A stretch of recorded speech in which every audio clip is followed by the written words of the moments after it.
morning, everybody. Welcome to an early morning edition of Drivin with Duck. Always on Facebook, most of the time on Instagram, and occasionally on YouTube. I am your host, Daniel Ducksworth. So, happy Friday. I was in the shower this morning, getting ready for work for my Friday, about to head to a 3-day weekend. One of the perks in the life of being in the executive office, and been a month in at the new position, feeling pretty good. And I was just thinking randomly, because it's one of those early morning things where I get up super early and I get to have a little time to myself to think about life in my day and so on and so forth. And all of a sudden, the parable of the scorpion and the frog entered my mind. So I have a lot of things going on in my life, thinking about my son being a little bit older and, my interpersonal relationships in life. If you don't know the parable of the scorpion and the frog, I'm going to explain it to you very quickly. The scorpion is in his home, his lair. The scorpion decides it's a little too dark in his lair. Scorpions typically are okay with darkness, but this scorpion decided it was a little bit too much. So the scorpion heads out along the water line, the river. He's walking down, sees no way across. Just when you've given up hope, all of a sudden the little frog pokes his head out. The scorpion calls out to the frog and says, "Hey, would you be willing to take me across?" The frog's apprehensive, and the frog says, "If I go to take you across, you're going to sting me." The scorpion says, "No, I wouldn't do that, because if I sting you while we're going across, I'll be killing myself." The frog thinks about it. Says, "Okay, I'll take you across." Scorpion hops on the frog's back, and the frog's paddling away. As soon as they start getting about halfway across, creating distance between one shoreline to the other, the scorpion's natural instinct starts kicking in. The scorpion's stinger starts to shake, because the scorpion's really starting to feel his natural course rolling through him. Rather than fighting it, the scorpion stings the frog. The frog feels the pinch, and with the venom flowing through his veins, his last breath, the frog gasps to the scorpion, "You fool. You've just killed us both. You promised you wouldn't sting me." The scorpion says, "I'm sorry, my friend. Please don't be mad at me for doing what a scorpion naturally does." And they both die right there in the middle of the river. Now, I tell you that to tell you this. You could almost consider that part of the "I told you so" narrative. Think of how people feel when they get tired of saying, "I told you so." People have to deal with this shit all the time. Now, when you have friends that constantly do the same shit, imagine looking at it on a karmic level. If you're supposed to learn a lesson while taking a loss, imagine taking a loss and never learning that lesson and going back to the same shit. Imagine the karma of coming back as the frog every single time and letting that scorpion hop on your back every single time and getting stung every single time when you get to the midway point of that river.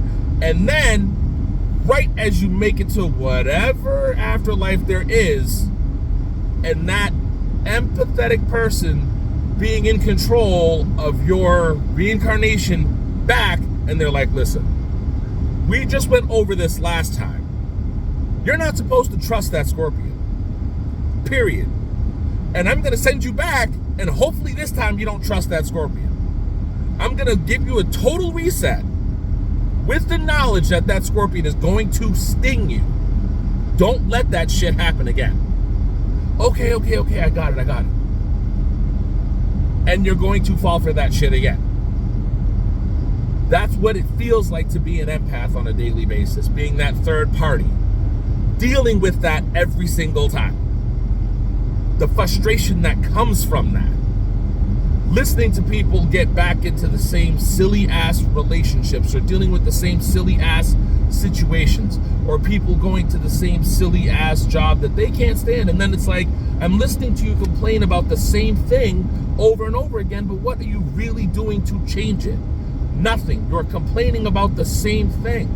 What is it that you expect me to do? Do you expect me to just listen in silence? Because eventually I'm going to get annoyed as hell, and I'm going to tell you to shut up or do something about it, because you're obviously not that upset about it if you're not intending to change it. Now, a part of growth or knowledge of self is saying, you know what, I'm going to complain about this, but I do understand that it doesn't bother me enough to do anything about it. As an empath or an empathetic person, you understand that sometimes you're going to feel anxiety about it, and you're going to want to say something to that person, and you're going to feel whatever they feel about it. And you're going to want to listen, you're going to want to help, you're going to want to get involved in their situation, right? Or as an empath, you're going to want to be that frog and help that scorpion, because you feel for that scorpion. You know that the natural nature of that person is to hurt you. Sometimes we want to help those that hurt us. And unfortunately, sometimes we're going to lose. And sometimes we might take the lesson from it and still be hurt, but not necessarily symbolically killed from it, but damn near approach death. Now, also at the same time, in the adverse and abstract, we might also be the scorpion sometimes too.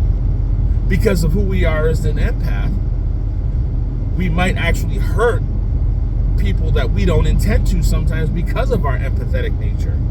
By us helping them or us offering to help, we're doing nothing but hurting them. We need to just walk away from them and let them go on their own. Can you help me? No, I can't. Because by helping you, I'm only merely hurting you by not letting you fall on your own. I need to let you fail, because that's the only way you are going to grow as a person. The only way you are going to learn to become better. Because if I help you now and I don't let you fall, you're never going to grow. You're never going to reach emotional, physical, or ideological maturity. That's a flip for your ass when you really think about it. So I'm going to put an audio version of the fable of the scorpion and the frog in the Facebook post, and you can hear it for yourself. But that's something to really think about. So when you constantly have to deal with the same person with the same thing, and people are constantly doing the same shit, talking about, oh, this is what I'm going to do with my life, this is how I'm going to change. Okay, I've heard you say that 1,000,000 times. And when people start to get frustrated with you saying the same thing and never changing it, that's what it's like. It's literally like you're being a scorpion on their back and stinging them halfway through the ride. That's what it feels like when you don't address what your real intentions are. And sometimes it can't be helped. Sometimes it's just who you are as a person. That's why knowledge of self is so important. Because if it's something you're just not willing to do, or just a length you're not willing to go to, that is perfectly fine. But being an empath is like on steroids. It's like at a whole nother level. people get frustrated because our sensitivity to that is so much more aware and so much more heightened, because we